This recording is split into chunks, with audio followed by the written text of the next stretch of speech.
Leo Messi fans, wait, una see yourself now. You see yourself, your goat in the mud. And I beg, let me ask Harry Kane, so far no they tire you.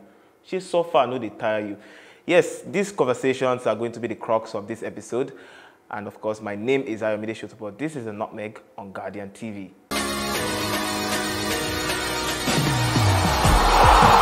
So now James, our in-house researcher, joins us for this conversation. And James, I'm going to hit you with a question right from the off. Now, you are Leo Messi and your team lost and are dumped out of the Champions League yet again.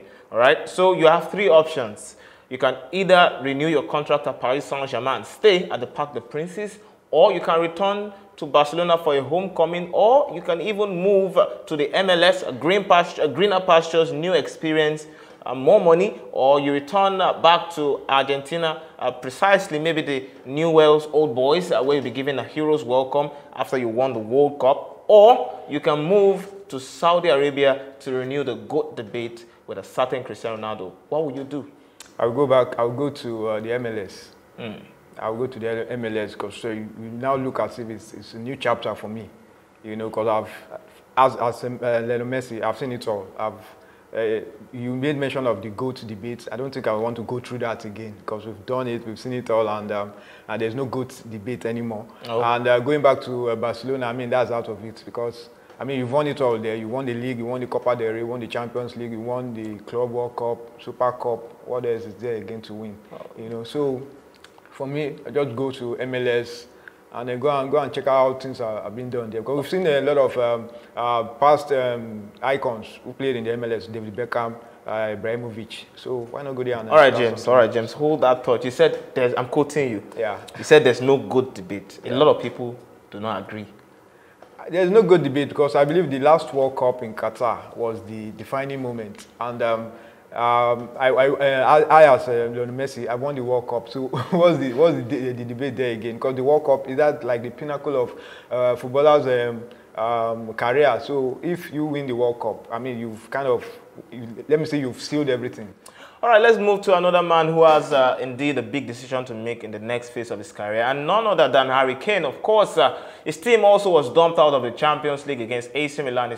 His side failed to score right at home to influence anything for them to move on to the next phase. And a question that's in the balance is, where should Harry Kane be playing? And there are so many factors to consider in this particular question. Factors like what is the motivation of the player? Is it to win trophies, or does he want to remain at Tottenham? Of course, does he want to remain in England or leave? Because there's the quest to equal and even break Alan Shearer's all-time goal-scoring record in England. Yeah. Is even Daniel Levy ready to sell? Is Tottenham ready to let go of their most prized asset? Or is he ready to even move? Does he want to make a decision now? But if you are Harry Kane, you are 29 years old, and at the end of this particular season, your contract comes to an end and you have just one more year left.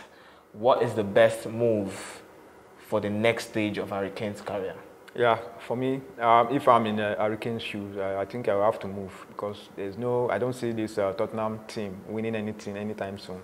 I think we have big clubs like Bayern Munich, because if he should move to Bayern Munich, that's a sure bet that he's going to end his trophy drought. He has personal, individual trophies, but I mean, as a footballer, a top footballer like Harry Kane, not to have won anything in his career. We have some players who are not even up to Harry Kane. So people like Yaya Sanogo, the former Arsenal player, he can boast of an FA Cup trophy, and he also has a charity shield in his career. Harry Kane has nothing to show for it yet, you know. So for me, if I'm in his shoes, I'm going to take that big move because he's at his age. Fine, he said he's 29, but I think he's still one of the hottest strikers in the world. Okay, of course, we'll see. The summer is just upon us. In a couple of months' time, it's going to be about transfers here and there, and we'll see if Messi and Harry Kane will move. But then let's move to the preview of games that we have for you for the weekend. Of course, Napoli will take on Atalanta. Napoli, of course, still leading at the top with 17 points in the Serie A, but Atalanta are a bit shaky. Napoli, mind you, lost their last game last Friday against Lazio, 1-0. Osimhen failed to score in that game, but he has a chance to score his 20th Serie A goal of the season against Atalanta. And of course, Ademola Lookman, who was sizzling hot some few weeks back, also is in this fixture. Yeah, first of all, kudos to Ademola Lookman because for somebody who made his debut in the Serie A, one of the toughest leagues in the world, to score more than 10 goals, I mean, kudos to him for playing for the first time in such a tough league. Then for Osimhen, I didn't score in the last game, which unfortunately Napoli lost to Lazio. But you know, you don't hold such strikers down. It's just a blip. I believe that's going to bounce back when they play against Atalanta. But they must be very careful because the defeat to Lazio, if they've not recovered from it because of the push, the way they are going for the title, hopefully that defeat is just a blip. Because if they should go down against Atalanta again, the question marks would come up, definitely. All right, let's move to England now, where Arsenal will travel to the Craven Cottage to face Fulham in a little matter of a London derby. Yeah. And let me tell you the facts now. The last time Fulham defeated Arsenal at home at the Craven Cottage was back in 2011. Wow. Yes, and now Arsenal have won the subsequent 4 games in the last 5. All right, so and there's the matter of the title race for Arsenal. Yeah. Well, a big one for us now. Fine, we might want to give it to the Gunners, you know, because of the way they bounce back against Bournemouth. But this is a London derby.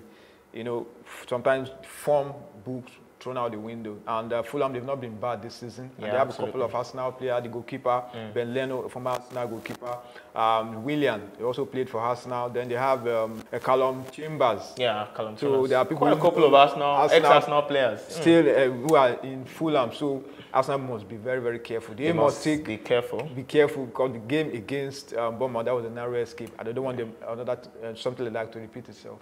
Of course, Chelsea are on the bounce. 2 games win on the bounce now. They've got 3 goals in their last 2 when they failed to score in the previous 6. Yeah. And Chelsea, maybe Chelsea, because I was impressed with Graham Potter's gimmicks or antics or whatever you want to call it off on the touchline. Yeah. I was pretty impressed to see him motivated. But Chelsea are looking like a resurgent side again. Chelsea is a big club in England. You know, one thing about the big clubs is when they're going through a patch, they just need a couple of wins to get back. So because we have different players coming from different backgrounds, and I think the coach is still trying to knit them together. And I believe once that is done, they're going to be an unstoppable force. All right, we will have to wait and see what it will be for all these things as we previewed some of the games in the weekend for you. But for this episode, we bring it to a close. You can join this community by hitting the subscribe button and also tap the notification bells to get our latest videos. My name is Ayomide Sotubo, and this is the Nutmeg on Guardian TV.